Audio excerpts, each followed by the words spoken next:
हमारे इस कार्यक्रम के अंदर के मुख्य नायक और सिक्किम के आदरणीय राज्यपाल भाई साहब, मैं भी कहूँगा भाई साहब ओम जी माथुर, हमारे कर्मशील और विकास के लिए सतत प्रयत्नशील माननीय मुख्यमंत्री श्री भजनलाल जी शर्मा, भारतीय जनता पार्टी के बहुत ही सहज, सरल और संगठन को समर्पित हमारे प्रदेश के अध्यक्ष मदन जी राठौड़, जो हम तो ये समझ के आए मदन जी कि अब पूरे दिन में काम होंगे।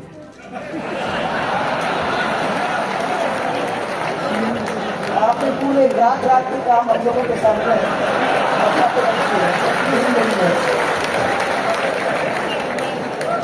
और हमारे विधानसभा के अध्यक्ष और इस राजस्थान के और हमारे विधानसभा के अंदर भी रहे प्रधान अध्यापक के रूप में, प्रिंसिपल के रूप में अभी भी चला रहे हैं स्पीकर आदरणीय वासुदेव जी। इसकी छोटी सी शुरुआत होते होते आज इतना विराट रूप हमारे राजस्थान के अंदर उसने ले लिया है। और ये सब जो आप यहाँ मंच पे बैठे हुए हमारे ओम जी भाई साहब, भैरव सिंह साहब और उनके साथ के सब लोग, जिनमें से कई यहाँ बैठे हुए हैं, उनको सबको मैं धन्यवाद देना चाहूंगी कि भारतीय जनता पार्टी को बढ़ाने का काम यहाँ तक लाने का काम आप लोग सब ने मिलकर किया। ये रामचरण जी, आपने इनको सबको बुलाया, सबको एक एक को और अपने ग्रुप के साथ सबको बुलाने का काम किया, उसके लिए आपको बहुत बहुत धन्यवाद। हमारे पूर्व प्रदेश अध्यक्ष श्री अरुण जी चतुर्वेदी जी और अशोक प्रणामी जी और अभी हमारे साथी थे CP जोशी जी, इन तीनों का भी हमारा धन्यवाद कि भारतीय जनता पार्टी को आप लोगों ने अपने समय में अच्छी तरह से मजबूती देने का काम आप लोगों ने किया है। यहाँ के उप महापौर श्री पुनीत जी कर्नावत, डॉक्टर SS अग्रवाल और माथुर साहब के नागरिक अभिनंदन समारोह के अंदर जो यहाँ आए हैं, सभी लोग जो पधारे हुए हैं, हमारे परिवार के भाई बहन कार्यकर्ता और सब साथी लोग जो यहाँ आए हैं, उनका सबका हम यहाँ स्वागत करते हैं। ओम जी भाई साहब का मैं हम सब की ओर से यहाँ स्वागत करना चाहूंगी और मैं साथ साथ उनका अभिनंदन भी यहाँ करना चाहूंगी। ये आपकी योग्यता का परिणाम है कि आपको इतनी बड़ी जिम्मेदारी यहाँ मिली है और ये सिर्फ हमारे लिए नहीं, हम लोग तो है ही हैं, हमको बहुत अच्छा लगता है, परंतु ये पूरे राजस्थान के लिए एक गौरव की बात है कि आप जैसे व्यक्ति को प्रधानमंत्री जी ने यहाँ तक ले जाने का काम किया और हम उनको आभार देना चाहते हैं। हम सब की ओर से आभार व्यक्त करना चाहते हैं कि उन्होंने आपको राज्यपाल बनाने का काम, हम सब की यहाँ आपका काम देख करके वहाँ तक ले जाने का काम किया है।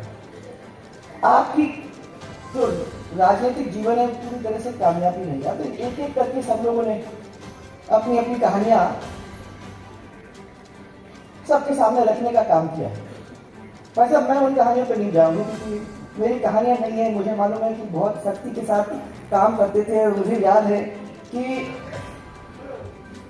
जब 2008 के अंदर राजस्थान में आप प्रदेश अध्यक्ष बने, उस समय मैं मुख्यमंत्री था, तो बहुत सारे लोगों ने कहा है हमारा तो आपका था, भैरव सिंह की वजह से आपसे मिलना मिलाना होता था, परंतु वहाँ जैसे लोग होते हैं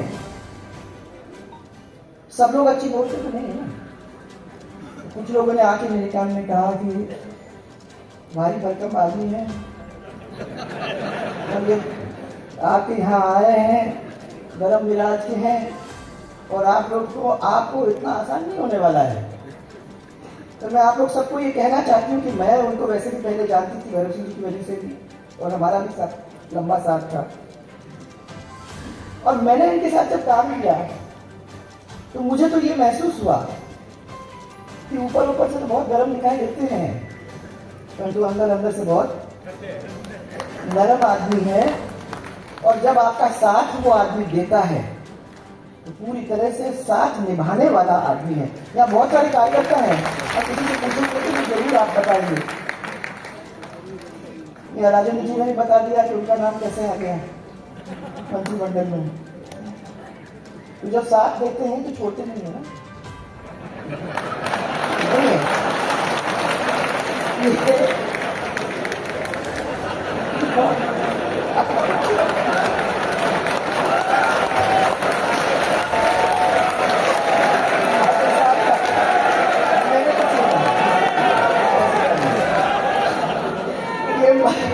माथुर साहब की योग्यता और उनकी समर्पण का एक नतीजा है, जिसकी वजह से गुजरात में, मध्य प्रदेश में, छत्तीसगढ़ में और उत्तराखंड में उनको प्रभारी बनाया गया। लोगों का इनके ऊपर, हमारे पार्टी के जो शीर्ष नेतृत्व था, उनका इनके ऊपर पूरा भरोसा था कि हम किसी भी स्टेट में इनको भेजेंगे तो जो जैसे पार्टी चाहती है वहां के क्षेत्र में उसी तरीके का रिजल्ट लाने का वो काम करेंगे। तो 2 बार राज्यसभा के सांसद रहे, भारतीय जनता पार्टी के राष्ट्रीय महामंत्री रहे, हमारे राष्ट्रीय उपाध्यक्ष रहे, और विधानसभा चुनाव से पहले आपको याद होगा उनकी आम धारणा थी, यहाँ पर हम मिले भी थे, और आम धारणा थी कि ये इनको भेजा जा रहा है वहाँ छत्तीसगढ़ में होना जाना कुछ नहीं है। सबको मालूम है कि क्या स्थिति हो रही है वहाँ। हमने कहा उनको कि असंभव बात है, आप ऐसे क्षेत्र के अंदर जा रहे हो, परंतु उन्होंने छत्तीसगढ़ में जाके कमल खिलाया और जो असंभव बात थी उसको संभव करके दिखाया। ये एक इनके साथ प्रॉब्लम, चैलेंज को लेने का काम उनकी करेंगे ही करेंगे, और उसको पूरा करके जमीन पे लाने का काम वो करेंगे। वो कई जगह के ऊपर उन्होंने दिखाने का काम कर दिया है। आप सबको मालूम है कि ये, और ये सब लोगों ने कहा भी है कि ये मोदी जी के करीब हैं, और इसका कारण है कि वो गुजरात गए, वहां प्रभारी बन गए, और वहां आपने जाके उस संगठन को ताकत देने का काम किया। उस चुनाव में आपने बहुत अच्छी तरह से वहां की परिस्थिति को मजबूत बनाने का काम किया। मैं ये नहीं कह रही कि वहां मरे ऐसी परिस्थिति थी भी नहीं, वो तो जीतने का था, परंतु जिस तरीके से आपने व्यवस्थित करा के और उसको लड़ाने का काम किया, मैं समझती हूँ कि गुजरात के अंदर भी आपका बहुत अच्छी भूमिका निभाने का काम आपने वहां किया है। यहाँ सब लोग ये घोड़ी सवारी करना, तो घोड़ा सही तरीके से चलता है, वैसे ही दौड़ता है जैसे वो चलाने की कोशिश करते हैं। तो ये लगाम भी खींचना जानते हैं, जागरूक लगाना भी जानते हैं, और मैं समझती हूँ कि जहाँ वो जा रहे हैं वहाँ वो रबर स्टैंप बन के नहीं, परंतु आयरन फिस्ट बन के अपना काम करने में पीछे नहीं रहेंगे। अब कॉन्स्टिट्यूशन में राज्यपाल के जो अधिकार होते हैं उसका जरा विस्तार से उल्लेख है। ये आर्टिकल 200 है संविधान के अंदर, जिसमें वो कहते हैं कि बताते हैं कि राज्यपाल के क्या क्या अधिकार होते हैं। तो विधेयक को मंजूरी दे सकते हैं, विधेयक को रोक सकते हैं वो, और उस विधेयक को राष्ट्रपति के विचार के लिए वो सुरक्षित भी रख सकते हैं। 3 काम कर सकते हैं, उनके हाथों के द्वारा ही निकलता है कोई भी बिल हाउस में से। जब निकलता है तो दैट विधेयक को वो रोक भी सकते हैं और पास भी करा सकते हैं। सुप्रीम कोर्ट ने ये कहा है कि अगर किसी विधेयक को रोका जाता है तो वो कॉन्स्टिट्यूशनल अधिकार है किसी भी गवर्नर का, किसी भी राज्यपाल का।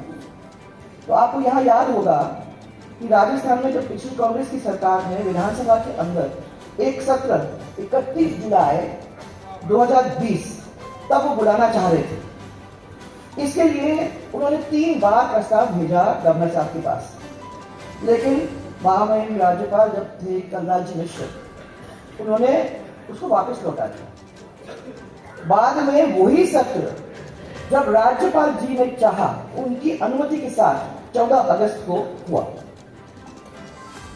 इसी तरह एक वो अधिवक्ता कल्याण कोष बैठे हैं सामने, मैंने खुशी हुआ, संशोधन विधेयक जो था वो 7 मई 2020 को विधानसभा में पारित हुआ और 24 मार्च को राज्यपाल के पास अनुमोदन के लिए गया, राइट। तो राज्यपाल ने उस विधेयक को वापस लौटा दिया। आफ्टर पैसेज, जो विधानसभा से पास होने के बाद भी उनके पास इतनी पावर है कि वो रोक सकते हैं अगर वो समझते हैं कि उनको नहीं करना। राज्यपाल भले ही मंत्री परिषद के सलाह से काम करें, पर आर्टिकल 166(2) के अनुसार राज्यपाल का निर्णय ही लास्ट निर्णय होता है। तो जो भी करेंगे वो लास्ट निर्णय है। आर्टिकल 356 में राज्यपाल की सिफारिश पर किसी भी बहुमत वाले राज्य सरकार को निलंबित करना है किसी कारण की वजह से, तो वो कर भी सकते हैं और राष्ट्रपति शासन को लागू कर सकते हैं और उस प्रदेश के अंदर सरकार का पूर्ण अधिकार उनके हाथ में भी चला जा सकता है। तो आप जब ये सब बातों को सुनते हैं तो आप समझ सकते हैं कि गवर्नर के पावर, हमारे राज्यपाल महामहिम के पावर कोई कम नहीं है।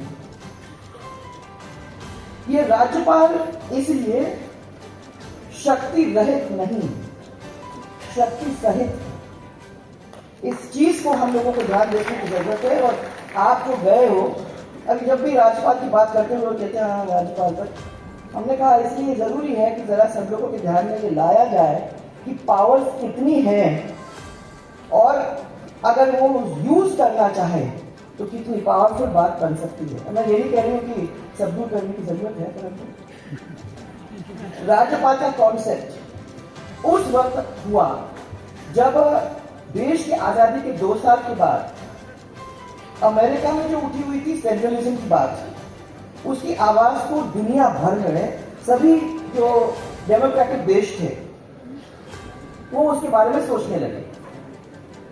वो उस व्यवस्था का नाम है ये फेडरलिज्म, जिसमें केंद्र और राज्य सरकार के जो बीच अधिकारों का बंटवारा होता है, कैसे होता है और कितना कैसे होना चाहिए, वो डिसाइड होता है। यह फैसला किया गया कि देश में राष्ट्रपति वैसे ही राज्य में राज्यपाल, ये अगर हो जाता है तो उसका फायदा गवर्नर, गवर्निंग का मतलब गवर्नर गवर्निंग करेगा। इसलिए राज्यपाल किसी भी राज्य का सबसे महत्वपूर्ण और सबसे शक्तिशाली ये पद है। और आज हमारे बीच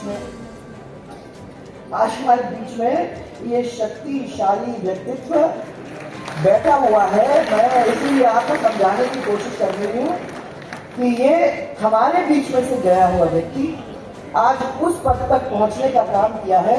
मैं समझती हूँ कि धन्यवाद हमारे प्रधानमंत्री जी को, जिन्होंने कार्यकर्ता से लेकर यहाँ तक लाने का काम हमारे ओम जी माथुर का किया। कि ये कितनी भी बुलंदियां छू जाए, उनकी एक बहुत बड़ी खूबी है। सुनो ओम जी, बहुत बड़ी खूबी है और मजाक नहीं है। ये इतनी बड़ी खूबी है कि आप ना हमेशा अपने पैर जमीन पे रखते हो। और आपको समझ में है ये बात कि कितने भी हम ऊपर चले जाएं, ये जमीन नहीं खिसकनी चाहिए अपने पैरों के नीचे से। अपने को अपना कांटेक्ट अपने कार्यकर्ताओं से, अपने बहुत सारे लोग जो हमारे प्रशंसक हैं, हमारा साथ देते हैं, उनके साथ जुड़े रहने से आज ये हॉल भरा है इसी वजह से, क्योंकि आपने अपने पैरों को धरातल पे रखने का काम किया है। और ये असंख्य लोग, बहुत सारे लोग जो यहाँ बैठे हुए हैं वो इसी की वजह से बैठे हैं। नहीं तो क्या होता है भाई साहब, ऐसे लोग बहुत सारे हैं, ऐसे लोग बहुत सारे भाई साहब जिन्हें पीतल की नौल कहीं मिल जाती है ना तो वो अपने आप को सजात मानने लगते हैं। तो बहुत है, तो बातों से अपने को सीख लेनी चाहिए। और मैं आज नहीं कहना चाहूंगी कि चाहत बेशक आसमां छूने की रखो, चाहत बेशक आसमां छूने की रखो, लेकिन पाँव हमेशा धरती पर रखो। ये सबसे बड़ी बात है भाई साहब, और ये आपने किया है। इसलिए सब लोग यहाँ बैठे हुए हैं, सब लोग आपसे मिलते हैं, सब लोग आप, अब वो सही कह रहे थे, कौन कि खर्चा छोटा स्टेट है पर खर्चा सबसे बड़ा होगा। रंजन वैसा बात सही है बहुत सुंदर जगह। ओम जी का घर खुला होगा ही। तो ये उस खुले घर के अंदर राजस्थान के लोग जाते ही रहेंगे। मुझे विश्वास है आप उनको जैसे यहाँ संभालते थे वहाँ संभालेंगे। तो इसी विश्वास के साथ मैं धन्यवाद देना चाहती हूँ आपको और आपके सब साथियों को जिन्होंने इस कार्यक्रम को इतने सफल बनाया है और आपने मुझे याद करके मुझे बुलाया। इसके लिए आप सबको मेरा बहुत बहुत धन्यवाद। और इस अभिनंदन समारोह अंदर ऐसे व्यक्तित्व का हम लोग सब अभिनंदन कर रहे हैं और आप इतनी संख्या में प्यार से यहाँ आए। सबसे बड़ी बात है कि परिवार है और जो लोग यहाँ आए हैं वो अपने आप अपने एक दूसरे को अपना मान के यहाँ आए हैं। उसके लिए मैं आप सबको बहुत बहुत धन्यवाद देना चाहती हूँ। भारतीय जनता पार्टी की यही मजबूती है कि हम लोगों ने एक दूसरे के बीच में प्यार बांटा और उस प्यार को हमेशा हम लोगों को मजबूती देने का काम किया। तो फिर से आप सबको बहुत बहुत धन्यवाद।